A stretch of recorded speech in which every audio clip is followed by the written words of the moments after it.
hello. So this video is we will watch a video together, an incident. The guy was really lucky, but actually he was flying at a very strong wind, and he did some mistakes. He lacked some training, clearly. But the point of this video is actually discuss some things that you may need to understand if you get to fly in strong conditions. And I'm not meaning that you are taking off in conditions like this, but the wind may get stronger, or you may fly across and get into some valley winds that are very strong, and it may surprise you. This happens, at least to me. And then there are some important points to understand. So let's watch this video together, and then we'll discuss it.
Apparently the pilot got out like sound from this incident.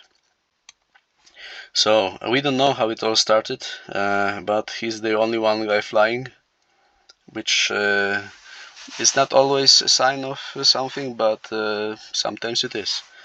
And looking actually at I mean, he's piloting with his risers, I imagine. But maybe this is more difficult to do, like active piloting like this. But yeah, there is little like active piloting and correct reactions actually here in the flight. So it seems that this person is at least not well trained and maybe inexperienced. So if you are inexperienced, you don't have much, you haven't flown a lot and you haven't seen much, then don't be the only one flying if there are other guys who don't. Yeah, so this would be the first point here. And yeah, let's continue watching this. So it seems that he's pushing the speed bar, which is, I mean, if you're on a hill like this, just in the front, the one most important thing to understand is the Venturi effect. So the airflow, so the wind here, is gonna accelerate when the air is passing by an obstacle, basically. There is a nice video on Fly with Greg. I believe he discussed it, and he also did some pictures for this. But the idea is that the more in front you stay, the less the wind, the less the wind speed you're gonna get. And once you get closer to the hill, actually, or any other obstacle, the wind is gonna accelerate. It's gonna be faster and stronger. So the primary task, if you see that you are like still in front but moving backwards and fully accelerated, is basically try to get away from the obstacle. And clearly you cannot go to the front. So basically we don't actually see what's left and right, but it may be that the hill is you see a little bit more. It's difficult to say actually what's the left and the right, but it may be that the heel is going a little bit back on left or right side. So then if you just crab a little bit, move a little bit to that side, you will stay in the air a little bit farther to the heel. And actually the wind is gonna be, or should be actually, less affected by this Venturi effect. It is gonna be less affected by the Venturi effect, so it should be actually slower, weaker basically. So this is the first point here. If you already get in a shitty place where you don't advance, yeah, the first thing is to get out of the Venturi, so away of the vicinity of the obstacle for the wind. Or the other option is go with the wind if you can, to some place, maybe to the left or to the right if the hill is ending there. Of course, if you fly with the wind behind the hill, then you have to be high enough not to get in the rotor zone. And he's not high enough for this, as we're gonna see. So now going with the wind in this configuration, yeah, it would be a really bad idea. But staying in front and going slowly back, yeah, you already know that you're gonna be like blown back, because the closer you get to the hill, the stronger the wind is gonna be. Yeah, so the first primary mission here is to stay out of the obstacle for the wind, out of the Venturi basically. And now what helps, of course, is if you have like a more sporty wing, because those wings are faster. If you fly like, if you would be flying like Enzo, maybe he would be able to get to fly forward. But he's flying high B wing, I imagine, or C. Maybe C, more than high B. And basically this is the reason why his maximal speed on the speed bar is kind of like is limited.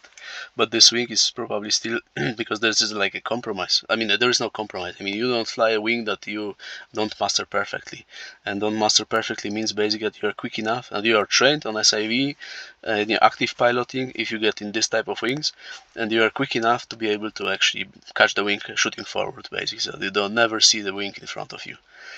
So this is basically the idea. And now if you are able to fly a wing like this, if you are well trained to fly a lot and you are quick enough, then yeah, then you have a faster wing, you have a higher class wing. Typically it's faster on speed, so you have better chances in a situation like this. But if you don't have the skill, then you should fly, of course, the wing that is appropriate for your level, so that you're able to control the shooting forward basically. And in this case, yeah, you are more vulnerable in a situation like this, because you will have less speed, you will advance less against the wind even on full speed bar. Yeah, so this is a small remark on this. And now, so this guy is probably pushing full speed. We don't know for sure, but probably on this type of wing with this wind, and he's going backwards. It's very important if you start moving backwards, or even if you are already like moving slowly forward, because it may change to moving backwards. It may, like with the valley wind, for example, you get lower in the valley and it's gonna be stronger.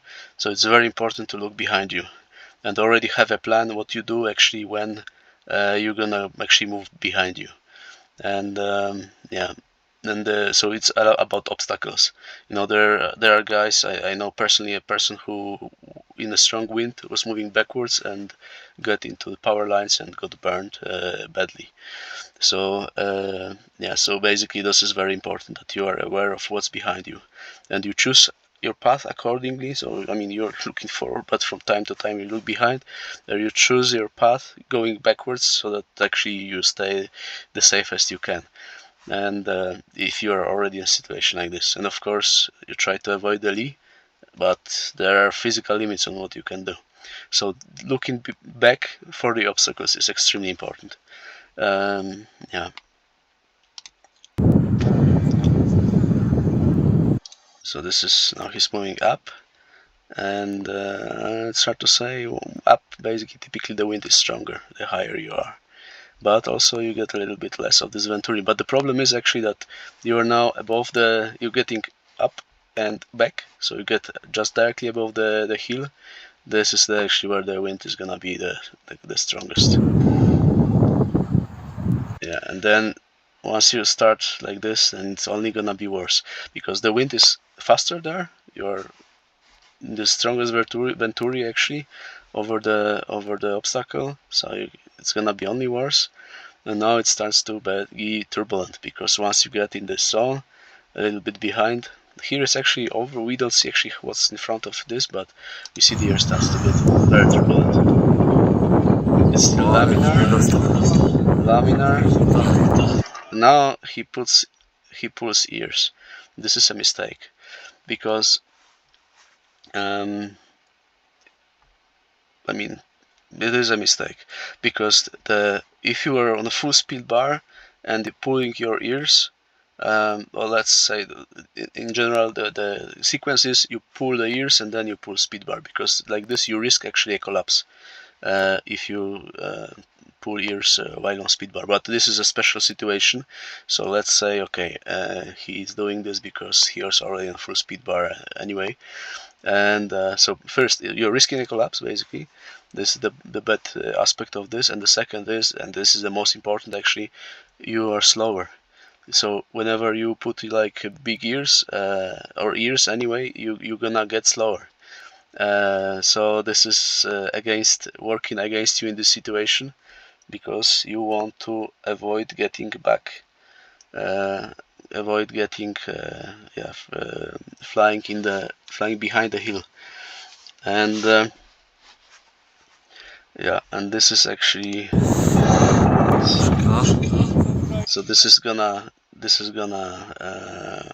make him move behind the hill even quicker. So there is one strategic question actually here.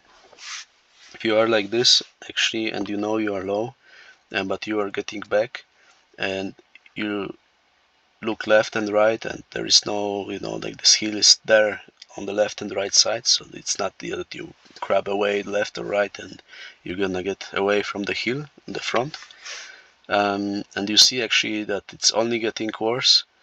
Then it's maybe worth considering really turning back and flying away from the hill if possible, behind, with the height you still have. I mean, this situation is shitty, so there are no good solutions for this. There are only bad solutions. And and the one bad solution is you stay like this against the wind, getting to the turbulence, and and then it's gonna be nasty. Or you fly with the wind and you get in the turbulence, and it's gonna be nasty too, but you will get maybe a bit faster through this. This is I don't have so much experience with this, so I'm just mentioning this. That's maybe worth considering, because sometimes going with the wind is easier, but to get away from shitty place. But yeah, I don't have experience actually like in this, so it's just an idea. But anyway, pulling ears, bad idea for sure here, because I mean, if he would be advancing a little bit, but still, if he would be advancing to the front a little bit, don't just fly away from the hill. Yeah, you wouldn't do this. Yeah, so there's no solution actually like using like big ears here. So, and this is something that I remember my first actually landing in a very high wind. I was still on the good side of the slope. It was a valley wind, and it was, but it was low over the ground. It was turbulent. There were trees in front and stuff. So I just wanted to get, and I was on the hill, so I couldn't actually land. I stayed in the same place.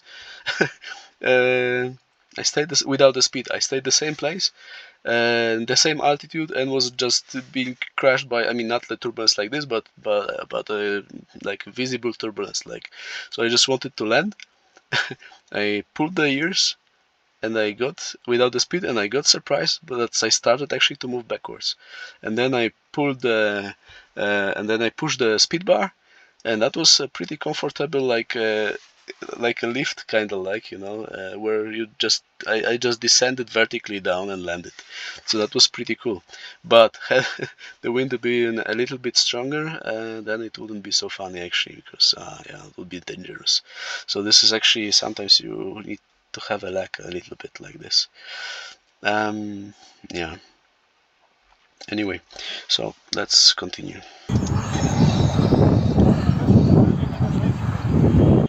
So in the big ears is actually also that you're pulling the ears, so you don't have so much authority over the brakes. This is another negative element of this. But the wing is more stable because now you have more smaller wing area, so it's more heavily loaded. So let's see what's gonna happen. From this point of view, this is a pretty interesting example of what's better, keeping brakes and controlling, or loading your wing and not having the authority over the brake, because this is actually what you lose when you pull the big ears. So he's having those ears, but now he releases the ears. Okay, so well, that was, I mean, he was moving backwards faster, probably he realized this, and then he was moving he left the wing, big ears, now it's getting turbulent.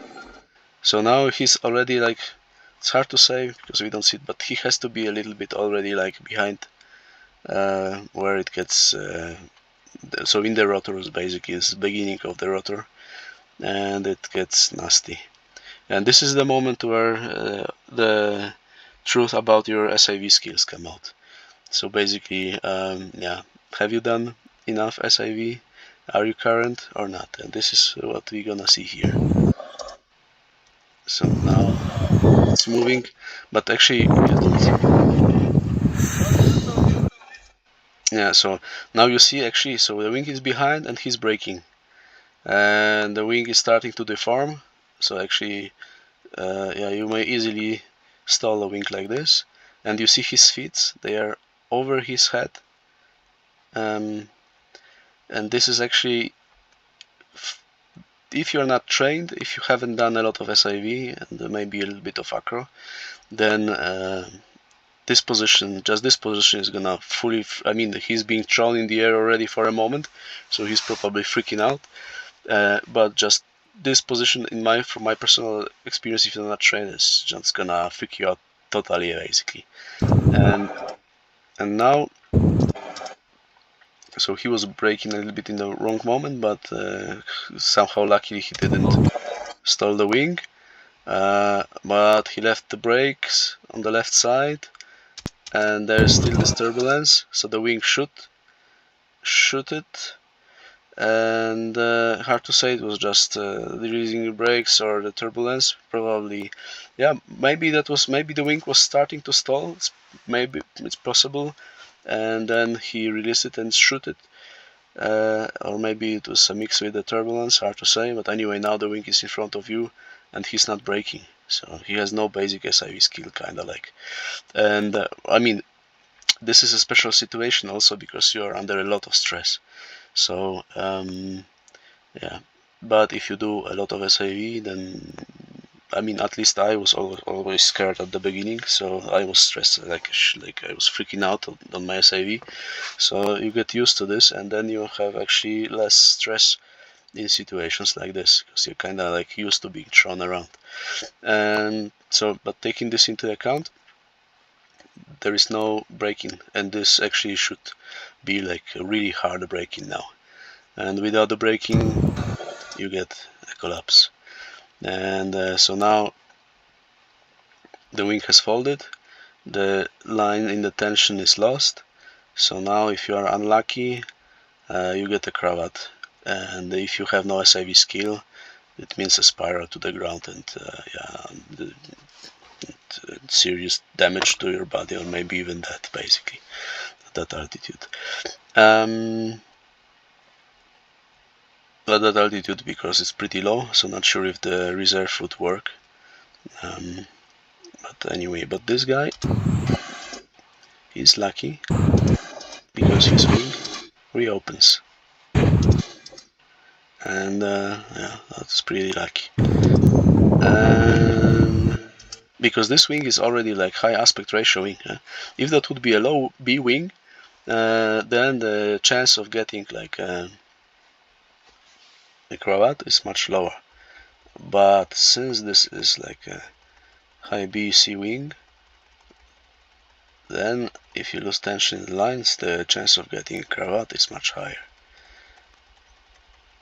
And looking just at this reaction, well, maybe they are influenced by the high stress, but yeah, but this is not a high B pilot basically, or C pilot, looking at what he's actually doing. So the another aspect is you may fly a wing that's too sporty for you in the nice conditions, and you think, yeah, it's okay, I master it. But the real test is actually in the shitty conditions like this, or strong thermals, or some other surprise. Kind of like this is where the skill is needed. It's just maybe 1% or your flying time, or maybe even less. But this is the moment where you can actually die or get injured. Yeah. So here, this is just turbulence, I think. I mean, he's still full speed bar, so it's easier to get. But the wing is, now I'm going backwards and now forward, slowly. Now you see the wing wasn't moving, wasn't shooting, and it just collapsed.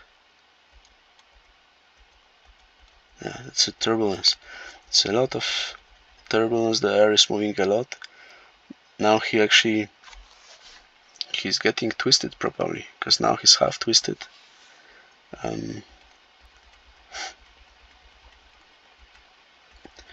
Now he's being shown around, braking hard. Now twisting a few times. Now the wing is stalled. You see it actually, the wingtip showing forward means the wing is stalled.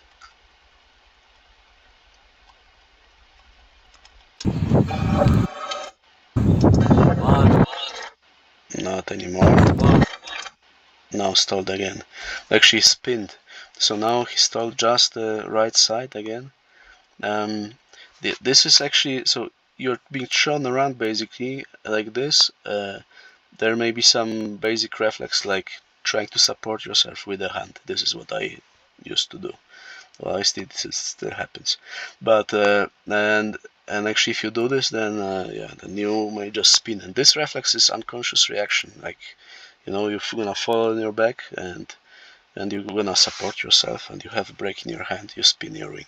So this is actually what happens here. You see this wing tip? But actually it's the rotation. If you rotate in place like this, I mean, you won't understand this if you have never done this. So just from theory, you have to do this few times on SIV, and this is like an advanced maneuver like spin. So this is something that you're gonna do like in a further phase of your, but spin entry is more or less like something that you can do on the fourth day of your SIV.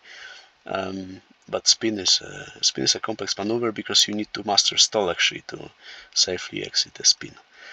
Yeah, so, and if you haven't done this and you don't actually know what this movement is, because there's like spiral movement, rotation, and spin, so two different movements. Yeah.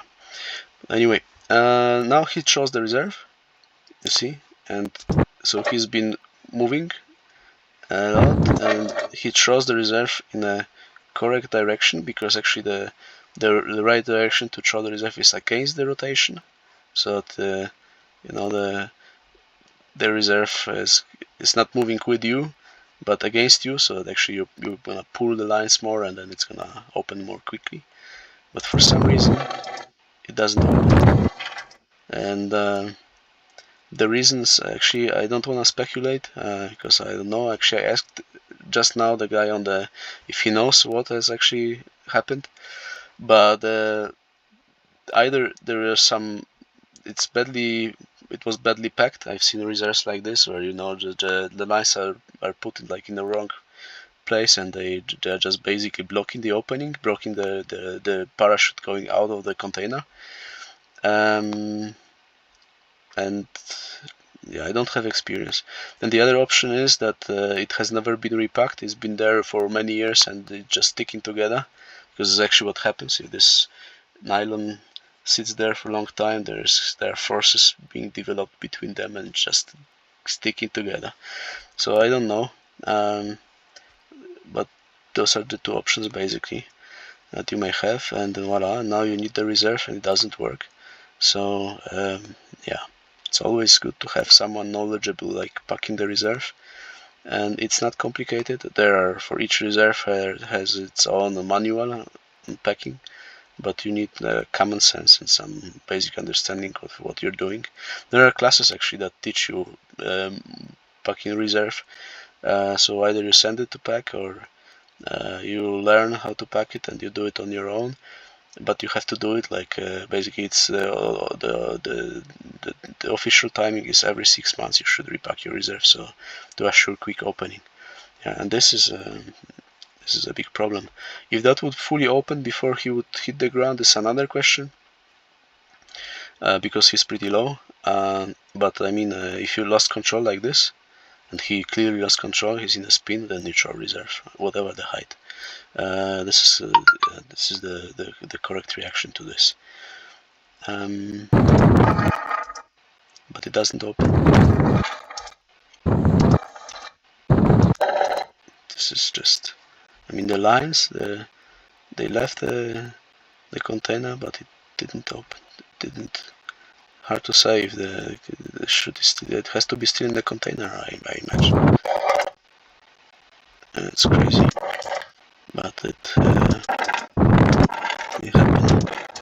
I mean, it should not, but there's clearly something wrong that it didn't open. And so he's spinning, and now he finally, and this was pretty lucky because going out of the spin, we go back a little bit. Just when you spin and you leave the spin, there may be a lot of shooting forward actually. Now we're moving back. Okay, and he did like footstall.